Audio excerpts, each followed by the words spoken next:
Welcome student, welcome to NEET biology lecture. Student, आज हम human health and disease में पढ़ेंगे एक्वायर्ड इम्यूनिटी को। किसको पढ़ेंगे? एक्वायर्ड इम्यूनिटी को। ठीक है। अगर हम एक्वायर्ड इम्यूनिटी की बात करें तो जनरली एक्वायर्ड इम्यूनिटी किसके लिए होता है कि आप बोलते हो एक पर्टिकुलर जो पैथोजन होते हैं, या आप बोल सकते हो कि जो फॉरेन एंटीजन है उनके लिए हमारे बॉडी क्या करती है, इम्यूनिटी एक्वायर्ड करती है। ठीक है, या इसको दूसरे टर्म में हम क्या बोलते हैं, एडाप्टिव इम्यूनिटी। ठीक है, तो एक्वायर्ड इम्यूनिटी की अगर हम बात करें तो एक तो कैसा होता है, पैथोजन स्पेसिफिक होता है। दूसरी अगर हम बात करें तो कैसा होता है, मेमोरी बेस्ड होता है। ठीक है, कैसा होता है, memory based in the sense अगर एक फर्स्ट टाइम अगर इन्फेक्शन किसी पैथोजन का या एंटीजन का होता है तो हमारी बॉडी क्या करती है, हमारी इम्यून सिस्टम उसके लिए एंटीबॉडी फॉर्म करती है। ठीक है, एंटीबॉडी फॉर्म कर लेती है तो कुछ जो इम्यून सेल हैं वो क्या होते हैं, एज ए मेमोरी के फॉर्म में रहते हैं। जो फर्दर अगर इन्फेक्शन होता है तो उस समय क्या करते हो, एंटीबॉडी क्या करते हैं, तुरंत रिलीज करते हैं और पर्सन क्या होता है, डिजीज फ्री हो जाता है। ठीक है, चलो अगर एक्वायर्ड इम्यूनिटी की बात करें, ठीक है, तो एक्वायर्ड जो इम्यूनिटी होती है वो हमें किस में देखने को मिलती है, वर्टिब्रेट्स में। ठीक है, तो याद रखेंगे सिर्फ हमें किस में देखने को मिलती है, वर्टिब्रेट्स में। ठीक है, चलिए मेमोरी बेस्ड की बात कर ले, कैसे एक्वायर्ड इम्यूनिटी काम करता है।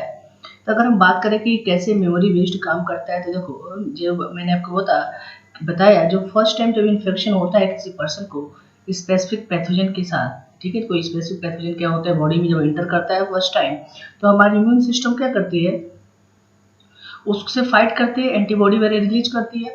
ठीक है, और उसको लॉन्ग टाइम तक क्या करती है, रिकॉग्नाइज करती है। ठीक है, और जो फर्स्ट टाइम जो इम्यून रिस्पॉन्स मिलेगा उसको क्या बोलते हैं, primary immune response. Means same चीज है, फर्स्ट टाइम किसी पैथोजन से, या बोल सकते हो कि फॉरेन एंटीजन का अगर हमारे बॉडी में इंट्रोड्यूस हुआ तो उस समय हमारे एक्वायर्ड इम्यून सिस्टम क्या करती है, उसको सबसे पहले रिकॉग्नाइज करती है और उसके लिए रिस्पॉन्ड करती है, मीन्स एंटीबॉडी रिलीज करती है। तो जो वो रिस्पॉन्स हुआ उसको हमने क्या टर्म दिया, प्राइमरी इम्यून रिस्पॉन्स। ठीक है, बस उस ड्यूरेशन में होता क्या है, जो कुछ मेमोरी सेल होते हैं ना, कुछ मेमोरी सेल क्या होते हैं, वो प्राइमरी रिस्पॉन्स के ड्यूरेशन में, आप जो स्पेसिफिक पैथोजन से जब इंटरेक्शन हुआ है इम्यून सिस्टम का, उस ड्यूरेशन में क्या होते हैं, सेल में प्रेजेंट होते हैं। अगर सेकेंड टाइम कोई पैथोजन वो सेम टाइप का पैथोजन बॉडी में एंटर करता है तो उस समय क्या करता है, इम्यून सिस्टम हमारा तुरंत क्विकली रिस्पॉन्ड देता है। ठीक है, तो उसको हम टर्म क्या देते हैं, सेकेंडरी रिस्पॉन्स। क्या बोलते हैं उसको हम, सेकेंडरी इम्यून रिस्पॉन्स। ठीक है, तो यही क्या हुआ, आपका मेमोरी बेस्ड रिस्पॉन्स है जो कौन देता है, एक्वायर्ड इम्यूनिटी में हमें देखने को मिलता है। ठीक है, चलिए नेक्स्ट आगे बात करते हैं। नेक्स्ट हम बात करेंगे कि जो हमारी इम्यून सिस्टम है, या बोल सकते हो एक्वायर्ड जो इम्यून सिस्टम है उसमें कौन कौन से सेल इन्वॉल्व है। फर्दर हम आगे भी हम बात करेंगे कि प्राइमरी लिम्फोइड ऑर्गन कौन है, सेकेंडरी लिम्फोइड ऑर्गन कौन है। ठीक है, तो पहले हम बात करते हैं जो एडॉप्टिव इम्यूनिटी है उसमें कौन कौन से सेल इन्वॉल्व हैं। तो मेन अगर हम मेजर सेल की बात करें तो पहला क्या है आपका टी लिम्फोसाइट, और सेकंड क्या है आपका बी लिम्फोसाइट। मेनली यही क्या काम करते हैं, इम्यून सिस्टम को रेगुलेट करते हैं और इम्यून रिस्पॉन्स देते हैं। ठीक है, चलिए आगे बात करें। तो अगर हम एडॉप्टिव इम्यून रिस्पॉन्स की अगर हम बात करें, ठीक है, कि जो हमारी एक्वायर्ड इम्यूनिटी है या एक्वायर्ड इम्यून सिस्टम है वो कैसा रिस्पॉन्स देता है, तो दो टाइप्स के हमें यहाँ पे रिस्पॉन्स देखने को मिलते हैं। फर्स्ट जो रिस्पॉन्स होता है उसको हम क्या बोलते हैं, सेल मेडिएटेड इम्यूनिटी। क्या बोलते हैं, सेल मेडिएटेड इम्यूनिटी। ठीक है, और सेकेंड जो होता है उसको हम क्या बोलते हैं,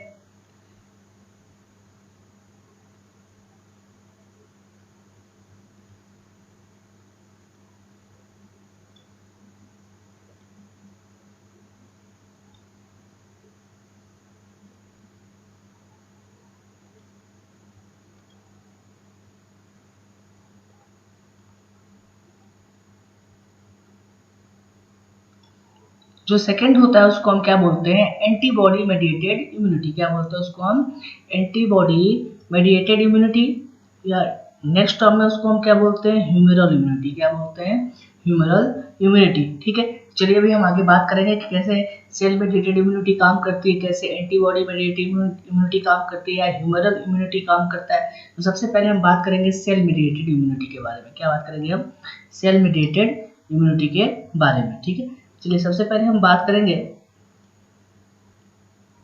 सेल मेडिएटेड इम्यूनिटी के बारे में। तो मेनली जो सेल मेडिएटेड इम्यूनिटी होती है किसके बेस्ड होती है, टी सेल के। किसके बेस्ड होती है, टी सेल की, ठीक है। तो किसके बेस्ड होती है, टी सेल की। अब कौन कौन से इसमें टी सेल है, तो फर्स्ट जो है वो आपका क्या है, आपका मेन 4 टाइप्स के हैं। पहले आपके टी हेल्पर सेल, सेकंड कौन है आपके किलर या cytotoxic T cell, third one कौन है आपका suppressor T cell, and last में कौन है आपका मेमोरी सेल या मेमोरी टी सेल, ठीक है। तो ये सारे क्या है आपके 4 टाइप्स के टी सेल है जो किसको रेगुलेट करते हैं, सेल मीडिएटेड इम्यूनिटी को, ठीक है।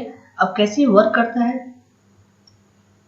टी सेल, कैसे काम करता है, तो अगर हम बात करते हैं जब इनिशियल स्टेज होता है या बोल सकते हो जो प्राइमरी स्टेज होता है, इसमें कोई माइक्रोफाज किसे इंटरेक्ट करता है पैथोजन से, किसे इंटरेक्ट करता है पैथोजन, मतलब अगर मान लो बॉडी में कोई पैथोजन इंटर करेगा तो सबसे पहले करता क्या है, जो माइक्रोफाज होता है, ठीक है, ये जो माइक्रोफाज क्या काम करता है, किससे इंटरेक्ट करता है पैथोजन के साथ, चाहे जो पैथोजन बॉडी से क्या हुआ है, इंटरेक्ट हुआ है, चाहे बॉडी में इंटर हुआ है, ठीक है। तो किसको एक्टिवेट करता है, तो किसको एक्टिवेट करता है, टीएस सेल को, या बोल सकते हो हेल्पर सेल को। किसको एक्टिवेट करता है, टी हेल्पर सेल को, ठीक है। अब कैसे इसको एक्टिवेट करता है, तो रिलीज क्या करता है, साइटोकाइंस, क्या रिलीज करता है, साइटोकाइंस या मोनोकाइंस, ठीक है। एक तरह से प्रोटीन ही है, तो इसको कौन रिलीज करता है, आपका मैक्रोफेजेस, ठीक है। तो मैक्रोफेजेस करता है क्या, जब पैथोजन के साथ इंटरेक्ट करता है, इंटरेक्ट करने के बाद वो किसको एक्टिवेट करता है, टीएस सेल को, या बोल सकते हो टी हेल्पर सेल को। अब कैसे एक्टिवेट करता है, तो रिलीज क्या करता है, साइटोकाइंस या मोनोकाइंस, ठीक है। अब जब टी सेल एक्टिवेट हो जाती है, या बोल सकते हो जो टी हेल्पर सेल जब एक्टिवेट हो जाता है, तो किसको स्टिमुलेट करता है, तो फर्स्ट स्टिमुलेट किसको करता है, किलर टी सेल को, और दूसरे को किसको स्टिमुलेट करता है, बी सेल को, बी सेल मतलब, ठीक है। तो किसको स्टिमुलेट किया इसने, किलर टी सेल को, दूसरा किसको एक्टिवेट किया इसने, बी सेल को, ठीक है। अब जैसे इसको एक्टिवेट करता है तो जो किलर सेल होते हैं और बी सेल होते हैं, ये क्या करते हैं, स्टार्ट डिवाइडिंग स्टार्ट कर देते हैं, ठीक है। अब कैसे डिवाइड स्टार्ट करेंगे, सेल डिवीजन फॉर्म से, ठीक है। चलिए नेक्स्ट आगे बात करते हैं। अब जो ये टीएस सेल है वो और क्या प्रोड्यूस करता है, लिम्फोकाइंस, क्या प्रोड्यूस करता है, लिम्फोकाइन। एक तरह से लिम्फोकाइन होता क्या है, मैसेंजर मॉलिक्यूल्स होता है, क्या होता है, मैसेंजर मॉलिक्यूल, ठीक है। अब जब लिम्फोकाइन रिलीज करता है तो लिम्फो इम्यून सिस्टम क्या करता है, इस लिम्फोकाइन को क्या करता है, डिटेक्ट करता है, क्या करता है, डिटेक्ट करता है, और उसी के अलोंग पाथवे को क्या करता है, फॉलो करता है, जहाँ पे एक तरह से बोल सकते हो कि इन्फेक्शन या पैथोजन का क्या हुआ, इंटरेक्शन हुआ है, ठीक है। वहां पे वो क्या करता है, प्रोडक्शन करता है एंटीबॉडी वगैरह का, और जिससे क्या होते हैं, आप बोल सकते हो कि बाद में पैथोजन को क्या किया जाता है, किल किया जाता है, ठीक है। तो जब टीएस सेल क्या प्रोड्यूस करता है, लिम्फोकाइंस, और लिम्फोकाइन की पाथवे को कौन, जैसे मैसेंजर मॉलिक्यूल है लिम्फोकाइन, इसी मैसेंजर मॉलिक्यूल के थ्रू क्या करता है, जो इम्यून सिस्टम है उस पाथवे को फॉलो करता है, और वो किसको स्टिमुलेट करता है, लिम्फोकाइन, आगे जाके फिर बी सेल को स्टिमुलेट करता है, जिसके बेसिस पे क्या होता है, एंटीबॉडी प्रोड्यूस की जाती है। जब एंटीबॉडी प्रोड्यूस होता है तो पैथोजन के साथ वो जो पैथोजन का एंटीजन है उसके साथ वो इंटरेक्ट करता है, और एंटीजन एंटीबॉडी जब इंटरेक्शन होता है तो लास्ट में क्या होता है, पैथोजन को किल कर दिया जाता है, ठीक है। तो ओवरऑल ये हुआ क्या, सबसे पहले मैक्रोफाज ने क्या किया, किससे इंटरेक्ट किया, पैथोजन के साथ, उसने टीएस सेल को एक्टिवेट किया, टीएस सेल को एक्टिवेट किसके बेसिस पे किया गया, तो उसके लिए कुछ प्रोटीन वगैरह है, जैसे साइटोकाइंस है, मोनोकाइंस है। जब वो टीएस सेल एक्टिवेट हो गया तो किसको स्टिमुलेट किया उसने, B cell and killer T cell को। जैसे ही एक्टिवेट हुए तो डिवाइडिंग करना स्टार्ट कर दिए। जब बाकी टीएस सेल दूसरा क्या करता है, लिम्फोकाइंस को प्रोड्यूस करता है, एक तरह से मैसेंजर मॉलिक्यूल है। इसी मैसेंजर मॉलिक्यूल के थ्रू क्या होता है, जो हमारा इम्यून सिस्टम इस पाथवे को फॉलो करता है, मींस एक तरह से बोला जाए जहाँ पे पैथोजन का इंटरेक्शन हुआ है, पैथोजन बॉडी में इंटर हुआ है, तो वहां तक इम्यून रिस्पॉन्स पहुंचता है। अब जब टीएस सेल लिम्फोकाइंस दूसरा क्या काम करता है, बी सेल को एक्टिवेट करता है, जो करता है क्या, एंटीबॉडी रिलीज करता है, जिसके बेसिस पे इम्यून रिस्पॉन्स देखने को मिलता है, ठीक है। तो हो गया आपका टी हेल्पर सेल का काम। नेक्स्ट इसके बाद अगर हम बात करें सेकेंड, अब किलर टी सेल का क्या काम है, किलर टी सेल जो है या टीसी सेल, ठीक है, इसको बोलते हैं, ये करता क्या है, किसको डिस्ट्रॉय करता है, वायरस इन्फेक्शन को या ट्यूमर सेल को क्या करता है, डिस्ट्रॉय करने का काम करता है, ठीक है। नेक्स्ट जो सप्रेशर सेल है जिसको आप बोलते हैं टीएस सेल, ये करता है किसके फंक्शन को सप्रेस करता है, एक तो किलर टी सेल के फंक्शन को सप्रेस करता है, दूसरा क्या करता है, टीएस सेल मतलब टी हेल्पर सेल के फंक्शन को क्या करता है, सप्रेस करता है। कभी कभार ऐसा भी देखा गया है वो बी सेल को भी क्या करता है, वो अफेक्ट करता है, ठीक है, आपका सप्रेसर सेल या सप्रेसर सेल या टीएस सेल, ठीक है। अब नेक्स्ट अगर हम बात करें आगे, लास्ट में जो आपने पढ़ा था चौथा सेल जो आपने बोला था मेमोरी सेल, ये मेमोरी सेल किसमें इन्वॉल्व नहीं होते, किसी पैथोजन वेरिएबल को, या बोल सकते हो कि ये किसी एंटीजन वेरिएबल को किलिंग में इन्वॉल्व नहीं होते हैं, ये बोल सकते हो डायरेक्ट वो क्या करते हैं, एंटीजन एंटीबॉडी इंटरेक्शन में पार्टिसिपेट नहीं करते। एक इसमें इन्वॉल्व होते हैं मेमोरी बेस्ड रिस्पॉन्स में, ठीक है, मतलब सेकेंडरी रिस्पॉन्स में। जैसे मान लो टीएस सेल के थ्रू कोई रिस्पॉन्स मिल गया, अब वो रिस्पॉन्स मिला तो कुछ सेल्स क्या होंगे, उस स्पेसिफिक पैथोजन के लिए हमारे बॉडी में इम्यूनिटी बन गई। नेक्स्ट टाइम जब वो रिस्पॉन्स आएगा तो उसको हम क्या बोलेंगे, सेकेंडरी रिस्पॉन्स। अगर वो पैथोजन बॉडी को इंटरेक्ट करेगा या इंटर करेगा तो हमारी बॉडी क्या करेगी, 20 एंटीबॉडी सेल रिलीज करेगी। तो एंटीबॉडी जब रिलीज करेगी तो होगा क्या, सेकेंडरी रिस्पॉन्स होगा। पर किसके बेस्ड है, मेमोरी सेल के बेस्ड है ना।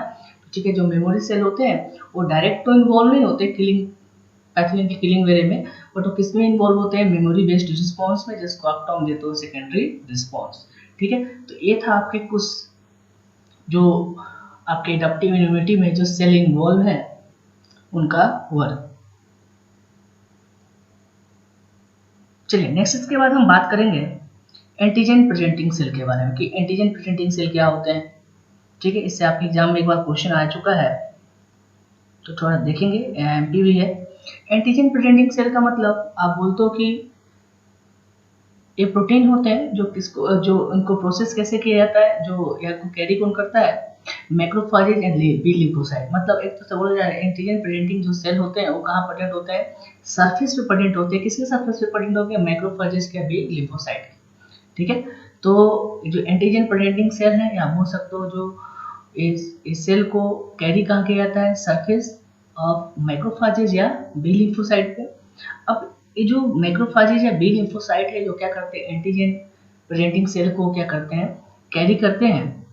तो होता क्या है, अभी कैसे रिस्पॉन्स देते हैं, तो जो टी हेल्पर सेल है सबसे पहले किसको रिकॉग्नाइज करता है, एंटीजन को। किसको रिकॉग्नाइज करता है, एंटीजन को, और होता क्या है, एक्टिवेट हो जाता है। ठीक है, तो जैसे आपने बोला ना कि एंटीजन प्रेजेंटिंग जो सेल हैं वो जनरली कहाँ प्रेजेंट होता है, मैक्रोफेज या बी लिम्फोसाइट के सरफेस पे। चलो ठीक है, अगर प्रेजेंट है तो अगर रिस्पॉन्स कैसे होगा हमारे बॉडी में, उसके लिए तो जो टी हेल्पर सेल था वो करता किसको रिकॉग्नाइज है, इसी एंटीजन को रिकॉग्नाइज करता है और होता क्या है, एक्टिवेट हो जाता है। और जब एक्टिवेट होता है तो किसको एक्टिवेट करता है, एक बी सेल को एक्टिवेट करता है और किलर टी सेल को, जैसा आपने पहले पढ़ा था अभी। ठीक है, तो B cell and killer T cell को एक्टिवेट करता है और ये क्या करता है, फ्रीक्वेंटली डिवाइड करने लगता है। जब फ्रीक्वेंटली डिवाइड करेंगे तो आगे जाके क्या फॉर्म करेंगे, एंटीबॉडी वेरे फॉर्म करेंगे, जिसके बेसिस पे रिस्पॉन्स हमें देखने को मिलता है। ठीक है, चलो नेक्स्ट, इसके बाद जो हमें नेक्स्ट टॉपिक जो पढ़ना है वो पढ़ना है एंटीबॉडी मेडिएटेड रिस्पॉन्स, या दूसरे टर्म में इसको हम क्या बोलते हैं, ह्यूमरल इम्यूनिटी। क्या बोलते हैं, ह्यूमरल इम्यूनिटी। चलिए देखते हैं कैसे होता है ह्यूमरल इम्यूनिटी। ये मेनली किसके बेस्ड होता है, बी लिम्फोसाइट की। किसके बेस्ड होता है, बी लिम्फोसाइट सेल की। ठीक है, अब बी लिम्फोसाइट सेल मैंने रिलीज क्या करता है, एंटीबॉडी रिलीज करते हैं, आपको पता है। ठीक है, तो एंटीबॉडी मेडिएटेड रिस्पॉन्स या ह्यूमरल रिस्पॉन्स के लिए जो रिस्पॉन्सिबल सेल है, या बोल सकते हो किसके बेसिस पे रिस्पॉन्स में देखने को मिलता है, तो रिस्पॉन्स में किसके बेसिस पे देखने को मिलता है, बी लिम्फोसाइट। ठीक है, और ये रिलीज क्या करते हैं, एंटीबॉडी को क्या करते हैं, सीक्रेट करते हैं। चलिए आगे देखें। चलिए अब हम बात करेंगे एंटीबॉडी के बारे में।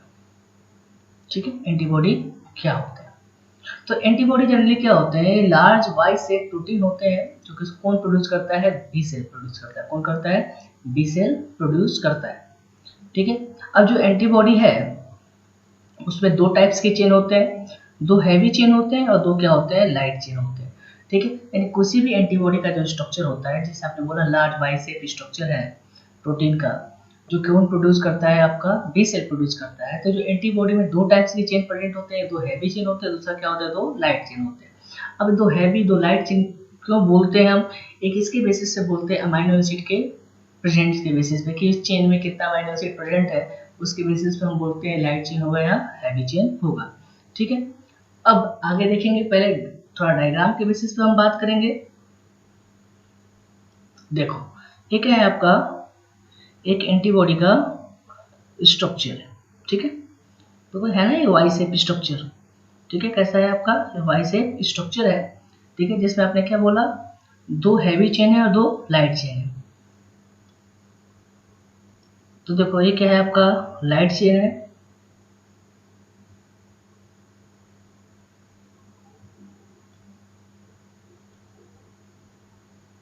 लाइट चेन है।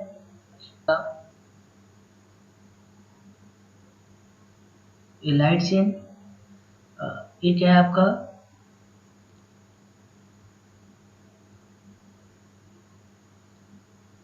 ये हैवी चेन, और ये क्या है आपका लाइट चेन। ठीक है, सेम ऐसे ही यहाँ पे भी क्या होगा, ये आपका हैवी चेन होगा। ठीक है, बाकी अगर हम बात करें तो ये क्या होगा आपका लाइट चेन होगा।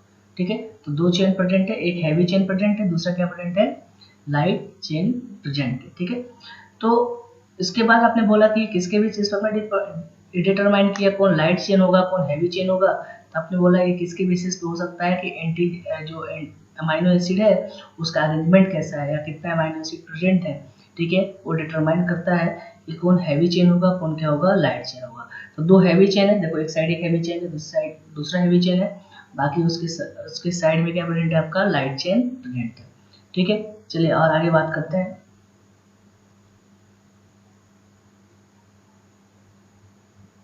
ठीक है, बोला है कि नेक्स्ट आ गया कि जो जो चेन होते हैं ना, जो आपने बोला कि लाइट चेन और हैवी चेन, तो जो चेन है उसमें क्या प्रेजेंट होते हैं, एक कांस्टेंट रीजन होता है। थोड़ा इसको ध्यान से पढ़ेंगे, उसमें क्या प्रेजेंट होता है, कांस्टेंट रीजन प्रेजेंट होता है।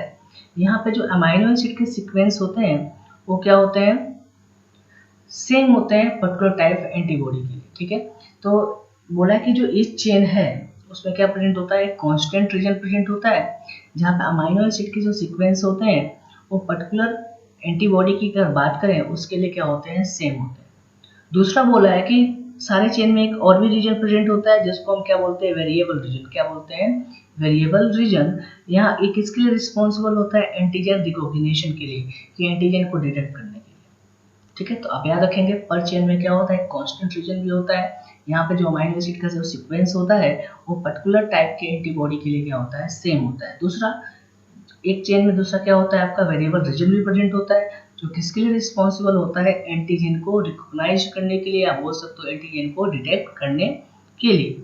ठीक है, नेक्स्ट वन अगर आप बात करो कि जो वाई शेप आपने स्ट्रक्चर देखा ना, ऐसे वाई शेप स्ट्रक्चर, तो बोला है जो वाई शेप स्ट्रक्चर है उसका जो टिप है, ठीक है नहीं, ऐसा स्ट्रक्चर जो इसका टिप है यहाँ पे क्या प्रेजेंट होता है, इसके टिप पे क्या प्रेजेंट होता है, एक पैराटोप होता है। पैराटोप इन द सेंस इसको हम बोल सकते हैं एनालॉगस टू लॉक के जैसे। ठीक है, जो किसके लिए स्पेसिफिक होता है, एक पर्टिकुलर एपिटोप के लिए। एपिटोप मतलब एनालॉगस टू की और एंटीजन। ओवरऑल बात करें यहाँ पे जो वाई शेप जो स्ट्रक्चर है इसका जो टिप पे क्या प्रेजेंट होगा, साइट प्रेजेंट होगा, या एपिटोप या पैराटोप की बात करो आप। ठीक है, ये होता क्या है, एंटीजन बाइंडिंग साइट होती है। क्या होती है, एंटीजन बाइंडिंग साइट।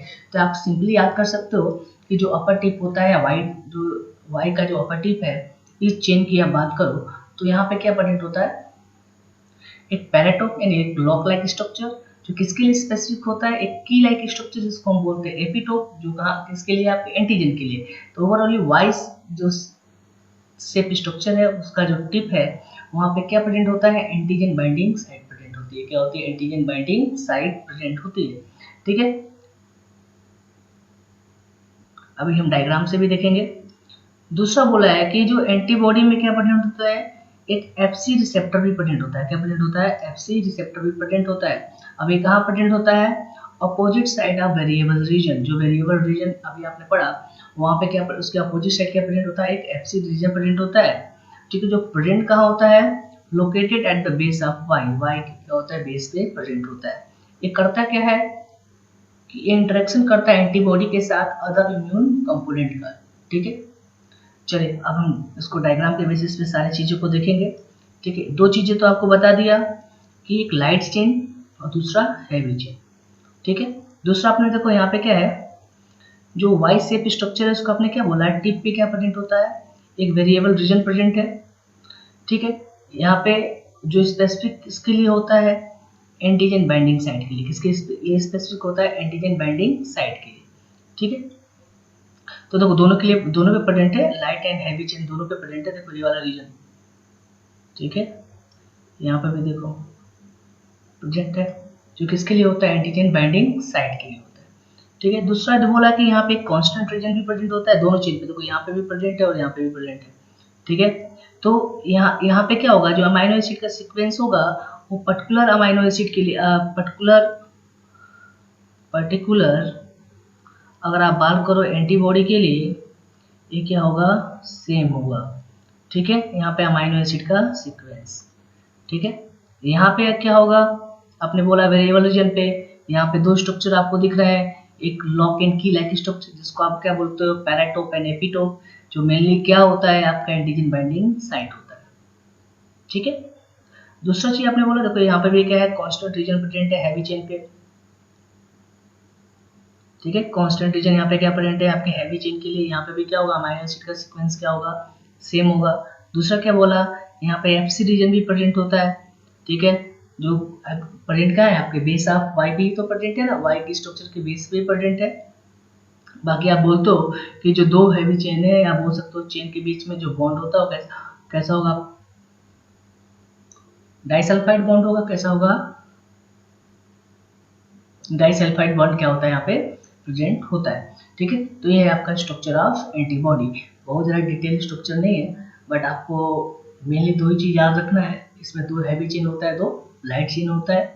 अगर आप बात करो हैवी चेन और लाइट चेन में कहीं पूछ तो इसमें डिफरेंस क्या है, तो डिफरेंस किसका है, अमाइनो एसिड जो सीक्वेंस है उसी का है। ठीक है, अब आपने बोला दो अलग रीजन भी पढ़ना है, वेरिएबल रीजन, दूसरा कांस्टेंट रीजन, दोनों चेन प्रेजेंट होगा हैवी एंड लाइट चेन पे। ठीक है, कांस्टेंट रीजन में अमाइनो एसिड का सीक्वेंस क्या होगा, पर्टिकुलर एंटीबॉडी के लिए सेम होगा, बट वेरिएबल रीजन की अगर हम बात करें, यहाँ पे क्या प्रेजेंट होगा, आपका एंटीजन बाइंडिंग साइट प्रेजेंट होगा। ठीक है, बाकी एक एफसी रीजन भी प्रेजेंट होता है, जो कहाँ प्रेजेंट होता है, वाई जो शेप है यानी उसके बेस पे प्रेजेंट होगा। ठीक है, जो हैवी चेन के, और यहाँ पे मेनली किसके लिए रिकॉग्नाइज करता है, डिफरेंट जो आपकी इम्यून कंपोनेंट है उसके साथ एंटीबॉडी को क्या करता है, वो इंटरेक्ट करता है। बाकी आप बोलते हो कि चेन के बीच में अगर हम देखो, यहाँ पे क्या है, जो एंटीबॉडी के बीच में क्या हमें डाइसल्फाइड बॉन्ड देखने को मिल रहा है। ठीक है, तो ये था आपका एंटीबॉडी का स्ट्रक्चर। ठीक है, चलिए नेक्स्ट इसके बाद हम बात करेंगे टाइप्स ऑफ एंटीबॉडी के बारे में। ठीक है, कितने टाइप्स के एंटीबॉडी प्रेजेंट होते हैं। तो चलिए एंटीबॉडी की हम बात करें,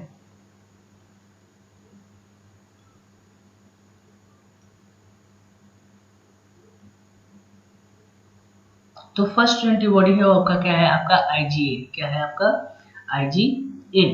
ठीक है, अगर इस एंटीबॉडी की हम बात करें,